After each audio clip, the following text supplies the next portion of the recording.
this is pretty much the second take after going through some troubleshooting. We're not talking about that. So, this is really the upshot of Usman versus Edwards, and it was a wild one, right? Some interesting fights.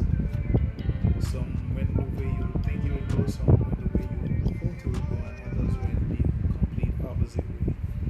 So we're gonna take a quick look into that and discuss some of the fights and see what happens. Or basically, just. So, first fight was Silva versus Victor, and it went the way I expected to go for Silva, but Victor really was ready to fight, really was ready to deal with anything that came his way and shut down Silva. Right? Silva did his thing. Silva really did his thing, but like Victor really he looks to be one of those heavy paced type fighters. He weathered the storm and just went at Silva.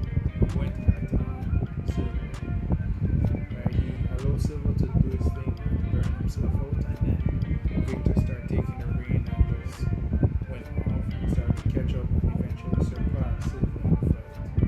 So I'm looking out for him now. I didn't know who he was. Apparently, I believed he had a fight already, but I didn't know who he was. But definitely know now. Interested to see more from him. And I was surprised when he got on the mic in the post-fight interview. It was pretty good, so I'm looking to see what he has in store in his next fight. Silva still a fan, hopefully he bounces back. Alright, so we got Albazi versus Figueiredo. Right? Now, I don't remember if I actually mentioned this in the pre-fight breakdown, but I know Figueiredo, right? I wasn't sure about Albazi, right? But Albazi just looked like one of them dudes that you're not really supposed to mess with. And by God, he proved it that night. He proved it on Saturday that, yo, don't mess with me, man. Right? Because Figueiredo was saying some shit like, yo, this dude is like textbook. I'm just come in, use certain techniques, I shut him down, and it's my fight. That's not what happened. I do came in and shut Figueiredo down and locked up submission. So Figueiredo got proved wrong that day. So big ups to Albazi, and you know the thing. Hope to see more of them. Let's get past that. Alright, so we got Saldana versus Woodson. Whew. Now, this fight did not go the way I expected. I was thinking Saldana would be like basically the opposite of what happened, really. Right? I expect Woodson to apply the pressure and then Saldana to be like trying to clinch, moving around, getting away, right? Trying to land little shots here and there and then try to escape, right? But basically the opposite happened, at least for the first round, I believe, right? It was Woodson that was on, like, he was on the bad end of it, right? Saldana was the one landing the dangerous strikes. Basically had him beat like 2 times in the fight when he dropped him and Woodson was hurt. And Saldana, I don't know. He was making this fight his breakout performance, right? And he was trying to like showcase like how dangerous he is as a stand-up fighter. But in doing that, he let Woodson back into the fight, and he didn't perform the way he should. Ended up getting tired, and then Woodson was able to catch up to the point that the fight came down to a draw. Right? It was crazy. It was really crazy. I was all for Woodson in this fight, and I think he weathered some adversity. Right? He weathered some real adversity in that fight, right? I don't know. I feel like this might be one of those fights that kind of exposes him a little bit, but I'm not sure, right? but both men gained and lost points in this fight. That's all I can say. But it was a crazy fight nonetheless, right? It didn't go a comfortable way or the way I would like it to go for either guy. So it'll be interesting to see how they perform in the next fight. I really hope Woodley can galvanize and come back in a devastating way, right? Because I feel like Saldana exposed him in a certain way. But look forward to seeing what both of them have next, right? Next up, we got Gordon versus Santos, right? Yeah, it was a Jared Gordon type of fight, right? Although there wasn't a finish, I'm not saying it wasn't an exciting type of thing, but Gordon did what he did, right? Came in, tried to put pressure on Santos, and he did, right?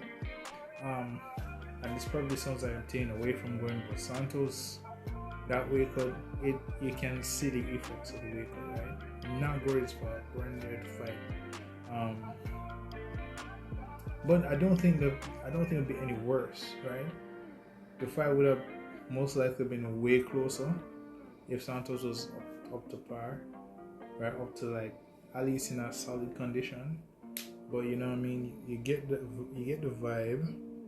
Yeah, you get the vibe that he wasn't all there that night. But regardless, Gordon did his thing, held it down, brought the fight to Santos and burnt him out. So we got Romanov versus Tybura, right? Now Tybura, as I said many times, or as I said, a few times, Tybura is the type of fighter that he wins the fights that you don't expect him to win, and he loses the fights that you do expect him to win. And it rings true here as well, right? Alexander Romanov looks like a world beater, right? Looks like that guy that shuts people down. And for the most part, he actually did for the first round, right? He got his arms around Tybura, threw him around, and just pounded away, right? And it was solid work for that one round, right? But by the time the second round came along, Tybura is like, yo, alright, first round, that's done. Now I'll come back into the fight. And that's what he did, right? Problem is that Romanov used way too much energy, right? Because I think he expected to get him weakened and then lock on submission, which I think he should have chased a bit more, right? Because he was more showing off what he could do, and it did look dominant. It did look good, but by the time the second round came along, that's when Tybura was basically he had the same energy he had, and Romanov was just depleted, right? He just wasn't there enough to do the takedowns and all these things. And Tybura just put a pace on him, put some punches, right? I think mixing a bit of grappling. I might be wrong, but point is that he held that pace while Tybura had to Tybura held the pace while Romanov had to basically fight from behind because he was so tired. And Tybura locked it and keeps the victory, right? Big ups, man. He gave Romanov his first L. Alright, and we got Pedro versus Hunsucker. Anyways, so it went the way I expected, right? Pedro is a jiu-jitsu, I believe jiu-jitsu, but he has power, and you saw that in the fight. It's one of it felt like a homecoming fight, bro. Even though they were in Salt Lake, right? He's Aussie / New Zealand, I believe, right?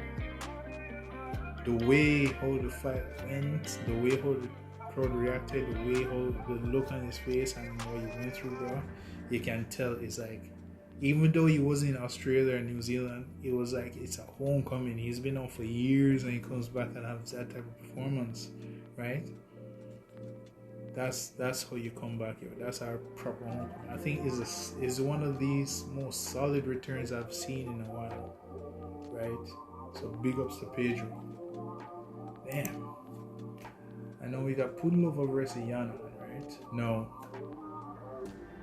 After seeing her, I realized, okay, then actually seen this fighter a couple times before at least, but the look she has, it's different every time I see her. So I barely recognize her. But yes, I have seen Wu Yanan, and one thing I didn't know about Pudlo was she actually is coming back to the UFC. This is a return fight to the UFC,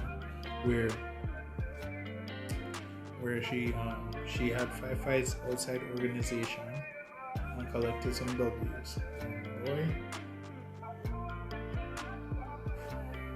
she showed what has improved, because I think Pudlo was like a wild striker the last time I saw her, but it took some time. But she eventually got Yana onto the ground and she beat the brakes of that girl. She beat her bad, right? And it was beautiful. It was beautiful, and you can see the darkness in her, man. You gotta love it, man. You gotta love that darkness she has, man, when she fights.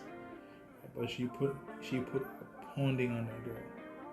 I know Pulova is back into contention and stuff, man. And I'm happy for her.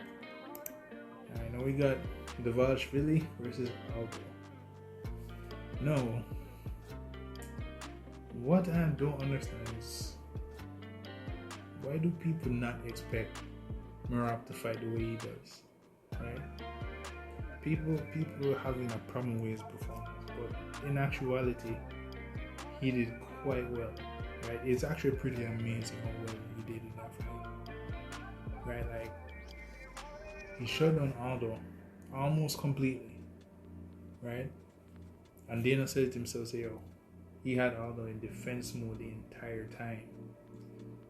That shit ain't easy, right? Especially if you have Aldo in front of you. And I did say that Aldo would have one of the greatest potential to knock Merab flat, but Merab barely gave him a chance to even touch him. That's how you know he's legit, right? This is actually a very impressive performance, right? I know, yeah, they kind of get antsy about the grappling. That's why MMA fans are the best and the worst at the same time. And that's near the worst, not the worst. Yeah, some places that were terrible. But the point is, despite what the crowd said and what Dana said, that was like a solid ass performance of Merab, right? I'm interested to see what happens next, because this kind of makes things a bit murky in the division, right? So excited to see what happens next. Alright, you got Luke Rockhold versus Costa. If there was ever a fight where I freaking lost my mind, it was this one. Like, in the middle of the fight, Luke was mad. Luke was pissed. Right? Costa was doing his thing and fine, but Luke was pissed the fuck off. And I loved it. Right? Because one thing what was happening was that, like, half the time where Luke was able to touch him, right, which was clean, he actually got Costa like running on skates, right?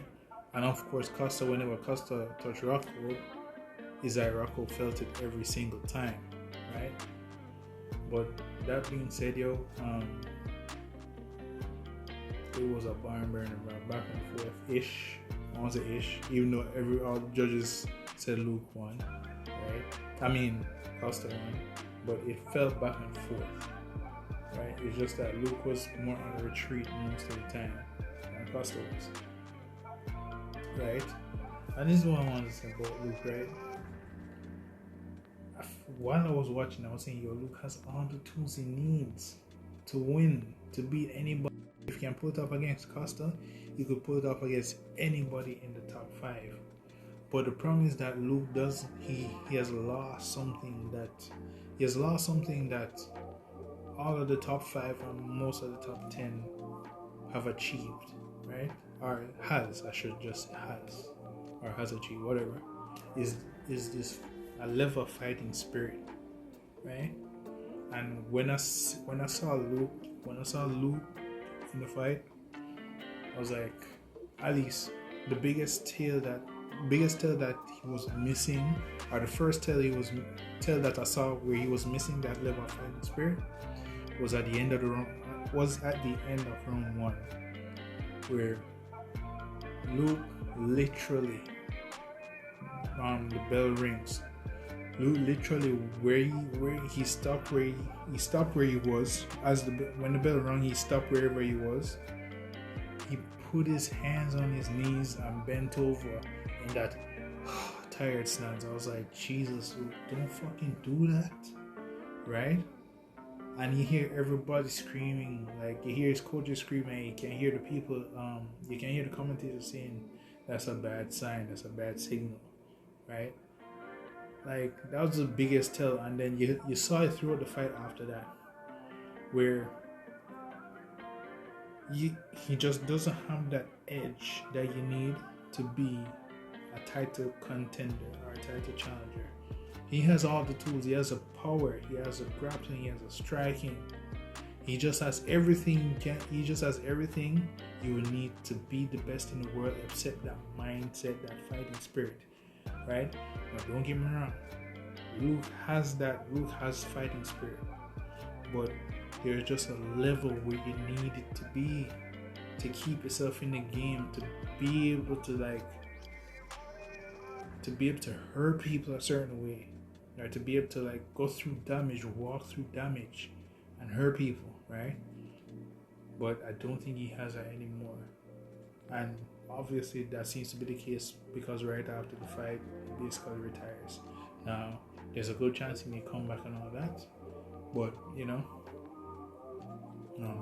but it could also be a thing where whenever he got hit, he probably should have went down, but I think his conditioning and everything was what kept him in the fight, right? I think he just had way solid conditioning for this fight that he wasn't finished at all, right? It came closer quite a number of times, but he was still in it, right? So despite the negatives, man, just this man loved to root, man, because I was happy.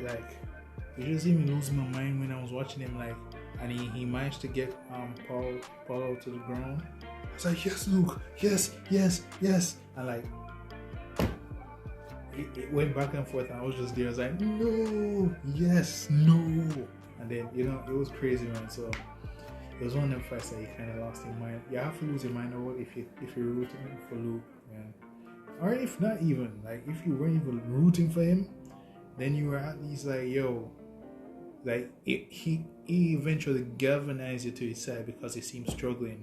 At one point in the fight, bro, Luke gets punched in the face, man, on the nose by Costa.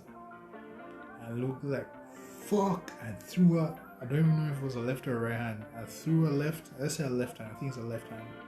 He said, fuck, and then he turned and threw a left hand and hurt Costa. I was like, God damn.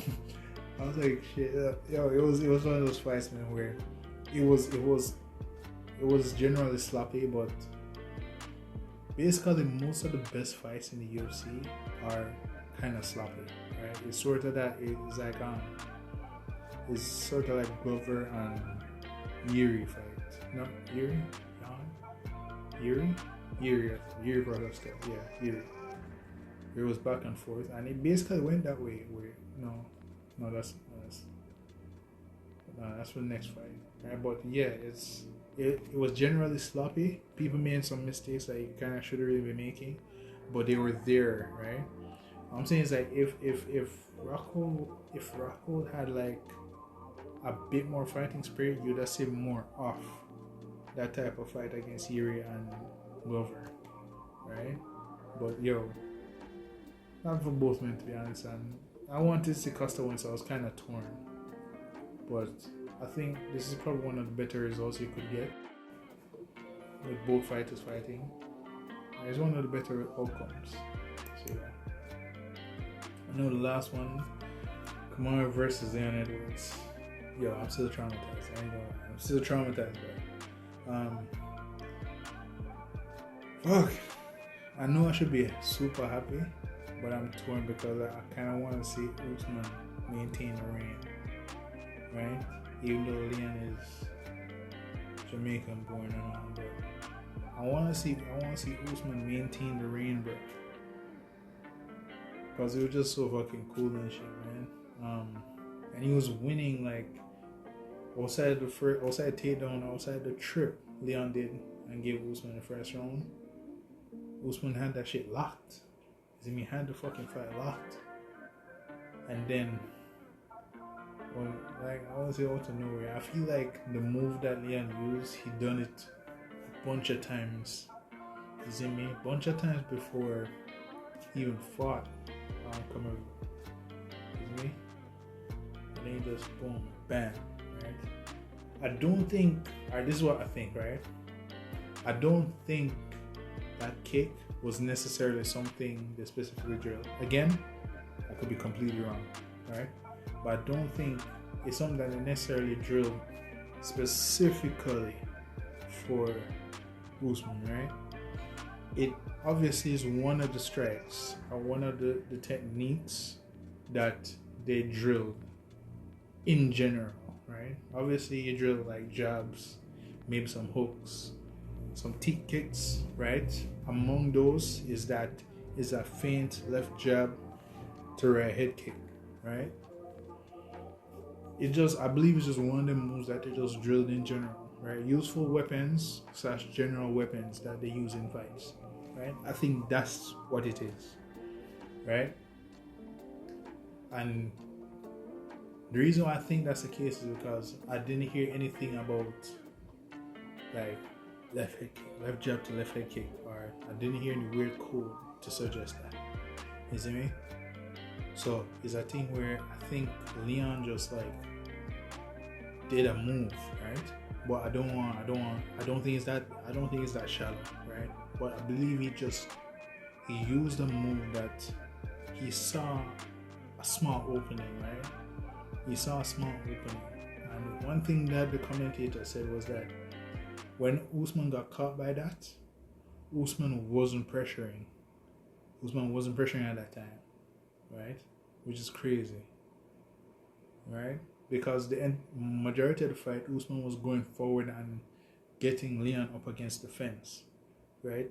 Most of the time that was the case. That's why he wasn't able to do all that stuff. But the time when Usman caught him with that kick was when a time where he was basically just chilling out, right? He was just like moving around, just bearings type of thing, and then boom, out. It was shocking, man, but it's props, right? Kind of still traumatized. Knowing I've talked about it a little bit, the trauma is kind of going down a bit, but you know what I mean? It was crazy. Very crazy. But you know what I mean? That's the upshot.